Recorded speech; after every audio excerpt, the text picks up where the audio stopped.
ఆర్టీసీకి సంబంధించి కూడా ఆర్టీసీ కార్మికులు అడుగుతున్న కోరికలు ఏమవుతున్నాయో వాళ్ళ న్యాయమైన కోరికలు ఈ పాటికి వాస్తవానికి వాళ్ళను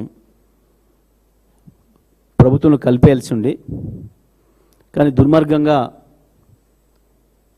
కాంగ్రెస్ పార్టీ మోసం చేసింది వాళ్ళని. వాళ్ళు కేవలం ఉచిత బస్సు ఖర్చును భరించలేక తప్పించుకోవడం కొరకు డ్రామాలు చేసి ఆర్టీసీ కార్మికుల్ని కావాలని చెప్పి సమ్మగిపోయేటట్టు నెట్టిందే ప్రభుత్వము. ఆర్టీసీని సంక్షోభంలో పడే ప్రయత్నం చేస్తున్నదే ప్రభుత్వము. ఒక పథకం ప్రకారం చేస్తుంది.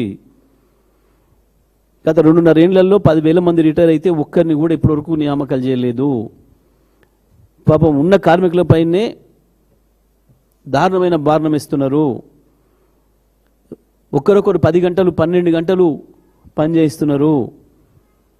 కేవలం డిపో మేనేజర్లు ఇతర అధికారుల దయాదాక్షిణ్యాల మీద ఆధారపడి రోజువారీ కూలీల కంటే అధ్వానమైంది ఆర్టీసీ కార్మికుల బతుకు.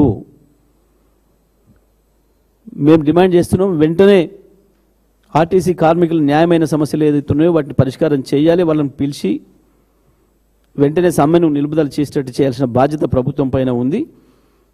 కానీ ఇది ప్రభుత్వమే పథకం ప్రకారం ఆర్టీసీ కార్మికుల్ని సమ్మెలోకి నెట్టింది. ఇది స్పష్టంగా కనబడుతుంది. దాన్ని ప్రైవేటీకరించడం కొరకు చేసే కుట్రలో భాగంగానే ఈ రకంగా చేస్తుంది